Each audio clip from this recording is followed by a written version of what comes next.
Welcome back. I believe this should be welcome back because hopefully you've watched the first and second portions of this review for our A2PC. It's a practice test, and the philosophy on this, once again, is hopefully you're going to see me do an odd, pause the video, try the odd problems after I show an even example, and then check your solutions with the solutions that were provided for you. Okay, so at the end of the second video, we wrapped up talking about these graphing problems and had a couple more on here, a number of different types of graphing problems, and we left off for problem number 53. This should be a little bit of a comfort zone for you, I believe. You've written equations of lines, however it might have been a while. Write the slope-intercept form of the line. I've got a point given. In order to get an equation of a line, I need a slope, I need a point. So I'm going to go for slope, and hopefully you remember that is change of y. So 4 minus negative 4 on 4 minus 0. 4 minus 0 gives me 8 on 4, or my slope equals 2. Now, you may be really good and notice that, hey, the y-intercept's negative 4, we got it. But I'm going to treat this as though we didn't know that, because you won't know that necessarily on these problems. So at this point, I would highly recommend going to point slope form, and that is y minus a y coordinate equals slope times x minus a x coordinate. So I'm going to use this point, even though this one would be more convenient, because we don't always have convenient points to work with. So it is y minus the y coordinate 4 equals slope 2 times x minus the associated x coordinate, also 4. And I get y minus 4 equals 2x minus 8 when I distribute. Add 4, and sure enough, I get y equals 2x minus 4, which, again, if you were clever, you would have noticed we could have gone right to there for the y-intercept. Okay, so we need a point, we need a slope. Find the slope, use point slope formula. If you're not comfortable with it yet, you're going to get comfortable with it, or it's going to cost you an awful lot of effort down the road. Okay. Write the slope-intercept form of equation of the line described through 4, 3, perpendicular to. Well, if I'm using point slope formula, y minus a y coordinate equals m times x minus an x coordinate, then, and you're like, oh, I'm new to that form. I haven't really seen that before. Well, maybe you've seen it more than you think. If I would just say, we know that slope is y minus a y coordinate over x minus an x coordinate, and I can call this y1, y2, y2, y1, x2, x1, but it's just a y coordinate minus a y coordinate over the x coordinate that associates to that y and the x coordinate associates to that. What if I would cross multiply these? I would get y minus the y coordinate equals slope times x minus the x coordinate. Oh, there's point slope form. Okay. So if I understand that, and I know the line has to pass through here, I've already got y minus 3 equals something times x minus 4. Y minus the y coordinate equals slope something times x minus 4. In order for lines to be perpendicular, well, first off, if one line is going up and they're perpendicular, the other line is going down. But watch this. If one line is going up shallow, the other line perpendicular would be coming down steep. So it's opposite, but it's the kind of the opposite. I mean, instead of just positive, negative, not just that, but the steepness is opposite. So it will be 5 over 4. So the slope we want to use is positive 5/4. Now, here's the great thing. If you move into in next year's class, A2PC, or whether you're honors pre-calculus, or whether you move into AP calculus at some time, lots of times you're just asked for an equation of a line and you would be done at that point. But here it does say slope-intercept form. So y minus 3 equals 5/4 x. Distribute, well, that's convenient. Plus times minus, minus 4's cancel, minus 5. add 3, and I get a final, kind of boxed myself in here, but I got room over here. Y equals 5/4 x, negative 5 plus 3 minus 2. Good opportunity for you to pause and try 56. I don't necessarily all the time like slopes as integers because I'd rather it be a ratio. Change of y over change of x. All right, number 57, find each product. Product means multiply. We're going to go through the multiplication. I would call this superfoiling.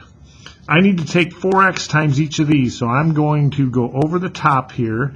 I get 28x cubed over the top plus 8x squared over the top plus 24x. I'm done with the 4x. 3 distributed underneath plus 21x squared plus 6x plus 18. And you may get to a point where you get a little bit stronger at this and you don't have to, you can combine some steps, but this is a really safe method. That's the only x cubes I have. X squared's 8 of them, and another positive 21, those get along. 29x squareds. 24 plain old x's plus 6 plain old x's gives me 30 plain old x's, and all I'm left with is a plus 18. What makes this harder? If we have some negatives in there. What makes it a fair amount harder would be if this term was negative. When I distribute this negative 8, I'd have to get negative 64n squared plus 16n plus 48. So we got to really pay attention to our negatives here. Okay, solve each equation. This is not going to be difficult, but then we've got this. Remember to check for extraneous, extra solutions. Extraneous solutions are solutions you get when it doesn't seem like you've done anything wrong, but are still wrong solutions. How can that happen? Well, I suspect everybody here is going to be tempted to square both sides, and that's great. Because I know that square root of 7, if square root of 7 equals square root of 7, and I square both sides, I get 7 equals 7.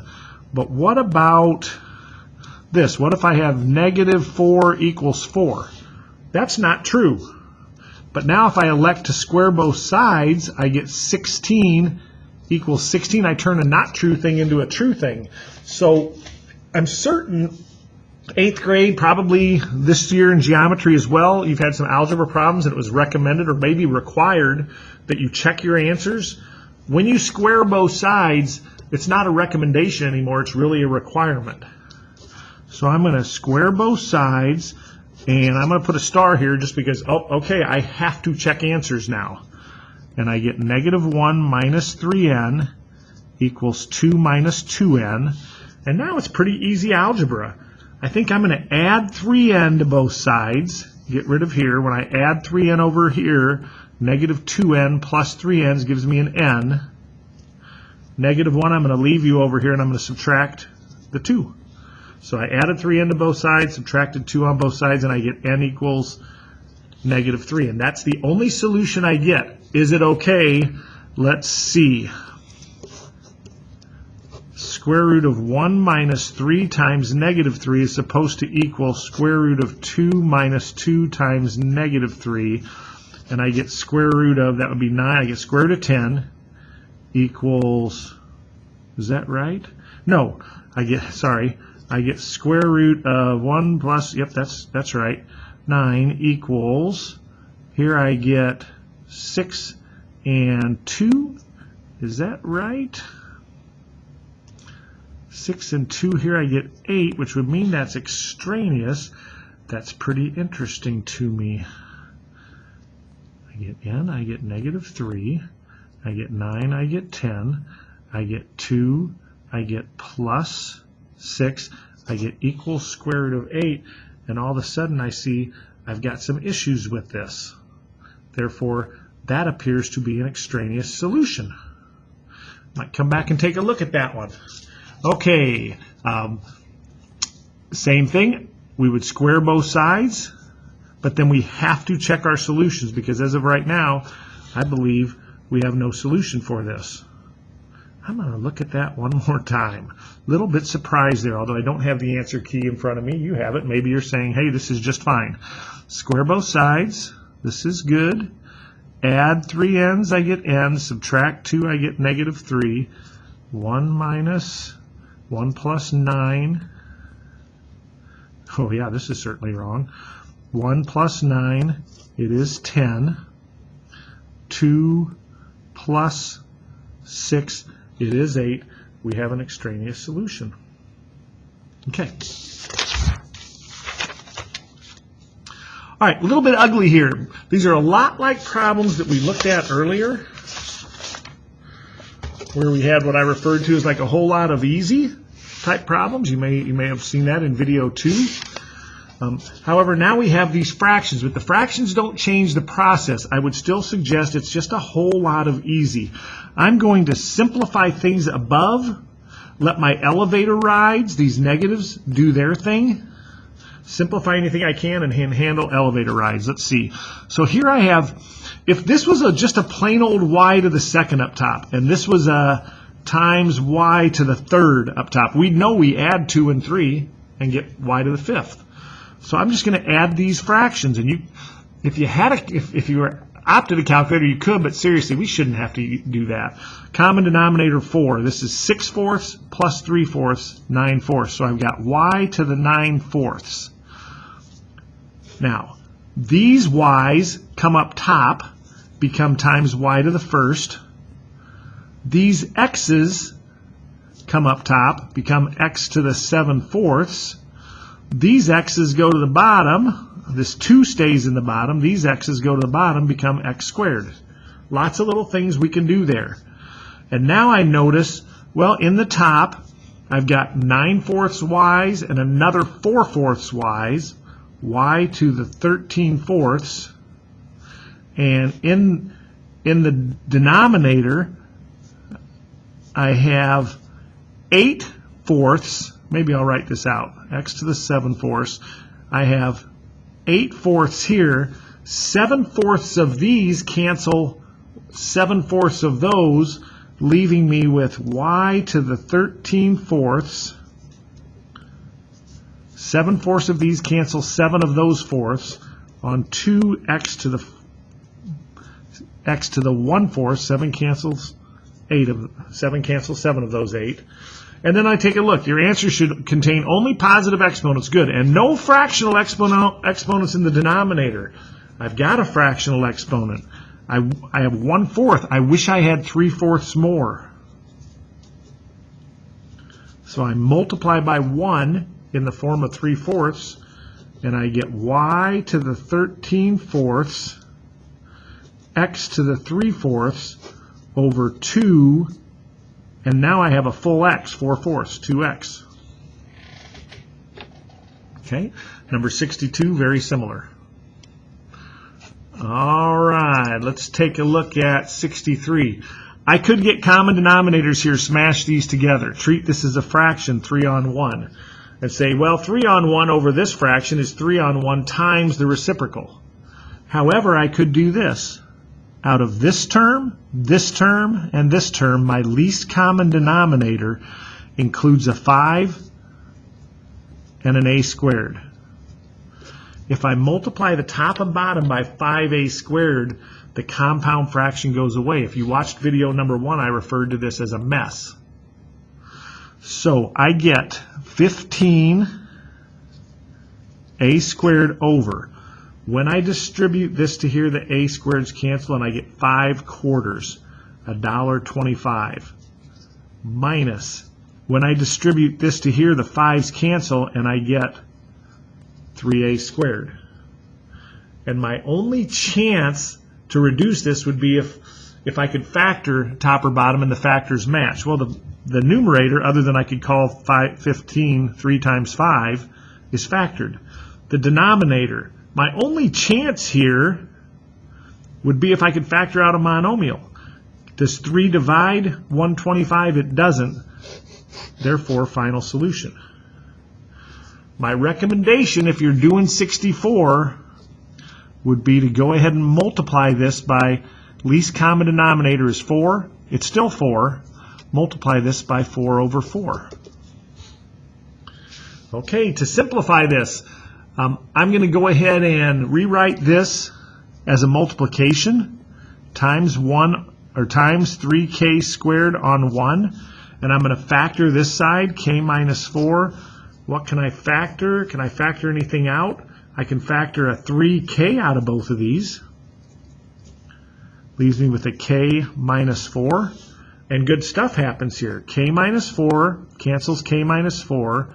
This k factor would cancel one of those k factors. The 3 cancels the 3, and all I'm left with is just k over 1, or just k. All right. And number 67. Dan left home and traveled toward town hall. Sounds like a distance equals rate times time problem. So rate times time equals distance.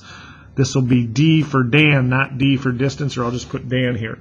Dan left home and traveled toward town hall. This is kind of interesting. 1 hour later, Shayna left traveling at 60 kilometers an hour in an effort to catch up to Dan after traveling for 5 hours. After traveling for 5 hours, she caught up with him, and he's just going to town hall. Well, town hall in the next state maybe, but anyway, we'll deal with it. So here we have Shayna. 1 hour later, Shayna left traveling at 60. Her rate was 60 in an effort to catch up to Dan. After traveling for 5 hours, Shayna caught him. Well, I've already got this. 60 times 5. She went 300 miles to get to the town, or to get to Dan, assumingly before he got to the town hall meeting. Wow. All right, we don't know his rate. That's really what we're looking for. But we do know that Dan left home 1 hour earlier than Shayna. Shayna's been on the road 5 hours. Dan's been on the road 6, and I get 6R over here. And that's how I set up all rate times time equals distance, or all rate times time equals distance problems. Then oftentimes we might add these together. If it said how far total have they traveled, and we'd say, or let's say they traveled a total of 700 miles, we'd go 6R plus 300 equals 7. Or how far apart are they? They're now 20 miles apart. 6R minus 300 equals 20. But right now we know she caught up to him. He traveled. She started later, but she's caught up to him. These are equal. 6R equals 300. R equals 300 divided by 6, 50. Dan was traveling, find his speed, was traveling at 50 kilometers per hour. So, going to be a very similar type problem here on 68. Okay, please make certain you're doing the work, checking this. There's going to be a number of things that would qualify you to be an A2PC. If that is what you choose to do, I will say the pacing is very quick. It does open up some doors for you, but at some point, I will advise students, hey, really, what is the hurry? If you're qualified for the class and you've just cruised through all your math classes, you have a really strong work ethic, that's going to be necessary. But maybe you're so strong in the math classes that perhaps you've even been, a little bit, hey, let's get moving. I get this already. A little bored at times with it. Then this may be a really viable option for you. I do believe one of the real considerations, and this is a tough one for our teachers to figure when they're teaching you in honors geometry, is how quickly can you catch on to algebra concepts. Because we will, in some respect, just gloss over some of those as we're moving into pre-calculus and trigonometry. So good luck. I look forward to taking a look and seeing your progress.